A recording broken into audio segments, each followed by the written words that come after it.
Local news आचार channel देखने वाले सभी दर्शकों को नमस्कार। दर्शकों, ईडी की बहुत बड़ी कार्रवाई हुई है हरियाणा में, और किसके यहाँ हुई है मैं आपको पूरी खबर बताऊंगा और इसमें क्या क्या बरामद हुआ है। तो दोस्तों, इनेलो नेता और करीबियों से 5 करोड़ रुपए, सोने के बिस्कुट व विदेशों में संपत्तियां व 5 गन बरामद हुई है। तो दोस्तों, बहुत सारा कैश और गन बरामद हुई है इनेलो के नेता। और इनेलो के नेता का नाम क्या है मैं आपको बता देता हूं। इनेलो के नेता का नाम है, जो पूर्व विधायक है, दिलबाग सिंह। तो दिलबाग सिंह और उनके करीबियों के ठिकानों पर 5 करोड़ रुपए कैश, सोने के बिस्कुट समेत विदेशों में संपत्ति खरीदने के कागज दस्तावेज बरामद हुए हैं। किस घर से कितना कैश मिला अभी तक ईडी ने स्पष्ट नहीं किया है। वहीं कलेसर में दिलबाग सिंह के फार्म हाउस में विदेशी शराब की 138 बोतलें, जर्मन मेड 2 राइफल समेत कुल 5 राइफल व करीब 300 गोलियां बरामद हुई। ईडी ने बिना लाइसेंस हथियार और शराब मिलने पर पूर्व विधायक दिलबाग सिंह पर प्रताप नगर पुलिस थाने में केस दर्ज करवाए। बता दें कि गुरुवार को सुबह ईडी ने अवैध खनन और फर्जी ई रवाना के मामले में कांग्रेस, भाजपा, इनेलो के 3 नेताओं व उनके 4 करीबियों के 20 से ज्यादा ठिकानों पर छापेमारी की। यह कार्रवाई यमुनानगर, करनाल, सोनीपत, फरीदाबाद, चंडीगढ़ व मोहाली में की गई। फरीदाबाद से टीम वापस लौट आई। इतना कैश व हथियार कैसे रखे थे, इसकी जांच कर रही है टीम।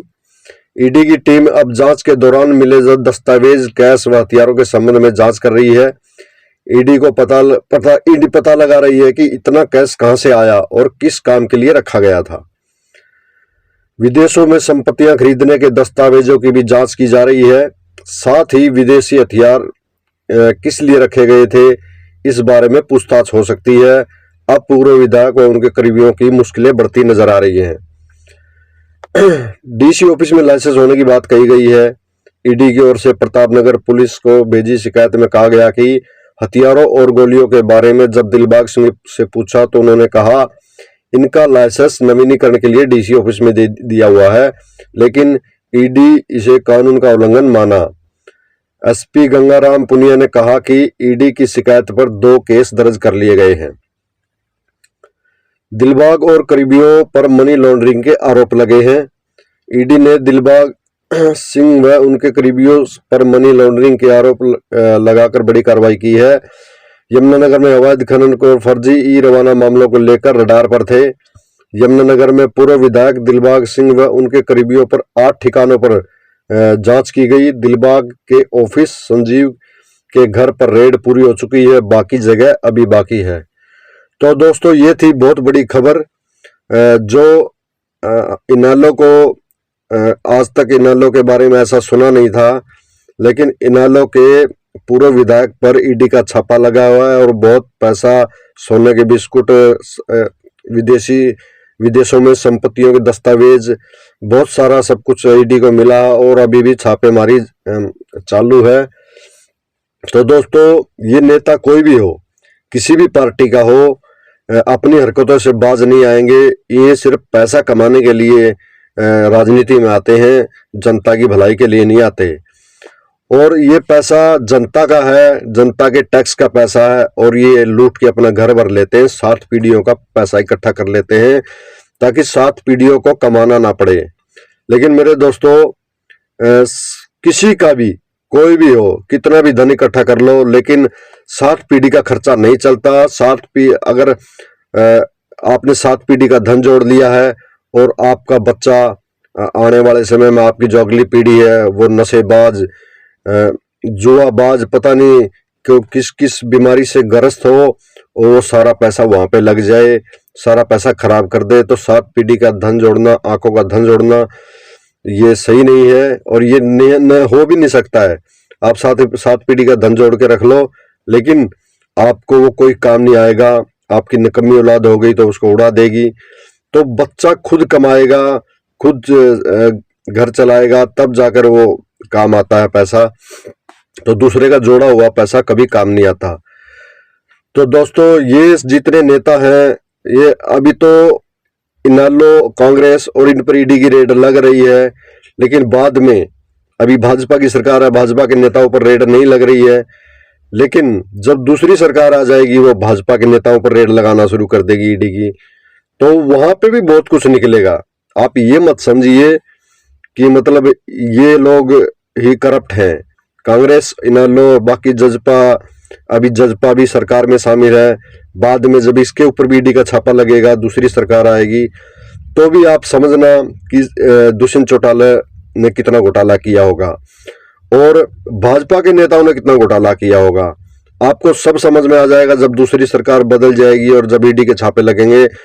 तो मेरे हिसाब से कांग्रेस, इनेलो और दूसरी पार्टियों के से भी ज्यादा धन इनके पास मिलेगा, भाजपा नेताओं के पास, जजपा नेताओं के पास मिलेगा। ये तो आने वाला समय बताएगा किसकी सरकार आएगी, कौन किस पर छापे मरवाएगा। लेकिन अभी फिलहाल की खबर ये है कि इनेलो नेता के घर बड़ी कार्रवाई की है ईडी ने और वहां से बहुत सारा पैसा, बहुत सारे दस्तावेज, संपत्तियां और बहुत 5 गन बरामद हुई हैं, जिससे कि बहुत बड़ा बवाल मच गया है कि भाई इनेलो नेता के ऊपर, इनेलो के ऊपर आज तक कोई भी बड़ी कार्रवाई नहीं सुनी थी ईडी की, लेकिन अभी जो शुक्रवार को ईडी की जो बड़ी कार्रवाई हुई है वो इनेलो के घर हुई, इनेलो के नेताओं के घर में हुई है। तो दोस्तों कहीं न कहीं भाजपा हर पार्टी को कमजोर करना चाहती है कि ईडी के छापे मरवा कर, लेकिन वो एक अलग बात है, वो राजनीतिक बात है। लेकिन जो ये पैसा कमाते हैं, जो पैसा जोड़ रहे हैं, जो राजनीतिक लोग लोगों का, पब्लिक का पैसा खा रहे हैं, ये कार्रवाई होनी चाहिए, ईडी की कार्रवाई इन पर होनी चाहिए। इन पर नहीं, भाजपा के नेता हो, कोई भी सरकार का कोई भी नेता हो, हर आदमी पर ईडी की कार्रवाई होनी चाहिए। और ईडी की कार्रवाई में ऐसा सब कुछ निकल के आएगा, मैं गारंटी लेता हूं। भाजपा के नेताओं के पास भी बहुत सारा पैसा, बहुत सारा धन मिलेगा जब ईडी की कार्रवाई होगी। लेकिन अभी सरकार उनकी है, उन पर ईडी की कार्रवाई नहीं हो सकती है, लेकिन दूसरी सरकार आएगी तब उन पर ईडी की कार्रवाई होगी। और ईडी की कार्रवाई तब होगी जब वो इस सरकार में नहीं होंगे, और इस सरकार में रहते हुए तो कोई भी बाल बाका नहीं कर सकता उनका। सरकार दूसरी आएगी तब जाकर कोई ईडी की कार्रवाई शुरू होगी। तो दोस्तों ये मत समझना कि भाजपा नेताओं के पास पैसा नहीं है, भाजपा नेताओं के पास इनसे भी 10 गुना पैसा निकलेगा, जो भ्रष्टाचार का पैसा है वो सब निकलेगा। तो दोस्तों इंतजार करो, आने वाले समय में किसकी सरकार आती है, कौन किस पर छापे मरवाता है। तो ये खबर आपके लिए सुबह सुबह की बड़ी खबर थी। इनेलो के घर में छापे लगने शुरू हो गए हैं और अभय चौटाला भी इनकी चपेट में आ सकते हैं अगर ऐसा ही चलता रहा तो, क्योंकि सरकार दबाना चाहती है, सरकार इनको कमजोर करना चाहती है हर तरह से। ये राजनीतिक खेल है, हमें इससे कोई लेना देना नहीं है। हमें मतलब है कि ईडी का छापा लग गया है और वहां से पैसा बरामद हुआ, भ्रष्टाचार का पैसा बरामद हुआ। ये बहुत सही बात है कि भाई भ्रष्टाचार का पैसा किसी के पास नहीं होना चाहिए और वो सरकार में जमा होना चाहिए, ताकि पब्लिक के काम हो सके और पब्लिक के काम ना रुके। ये पैसा 7 पीढ़ी का दबा के बैठे हैं, इसलिए भारत बर्बाद हो रहा है, भारत के ऊपर कर्जा बढ़ता जा रहा है। ये बाहर से कर्जा ले रहे हैं लेकिन अपना घर भर रहे हैं। तो दोस्तों इन नेताओं की चालों को समझो, इन नेताओं की बातों को समझो, इनकी बातों में मत आओ और आप अपने बीच का कोई आदमी खड़ा करो, अपने बीच का कोई नेता खड़ा करो। कम से कम वो 5 साल तो काम करेगा, 5 साल के बाद हो सकता है वो भी पैसा कमाने लगे, फिर दूसरे को बदल दो, फिर तीसरे को बदल दो। आपका वोट, आपका अधिकार, आपकी ताकत है, आप सब कुछ कर सकते हो। कम से कम हर नए लीडर को लेके आओ और 5 साल काम करवाओ। तो दोस्तों ये बहुत बड़ी खबर निकल के आई थी। अगर आपको खबर अच्छी लगी हो तो चैनल को सब्सक्राइब जरूर कर देना, वीडियो को शेयर कर देना, लाइक कर देना और कमेंट जरूर करना कि वीडियो आपको कैसी लगी। धन्यवाद।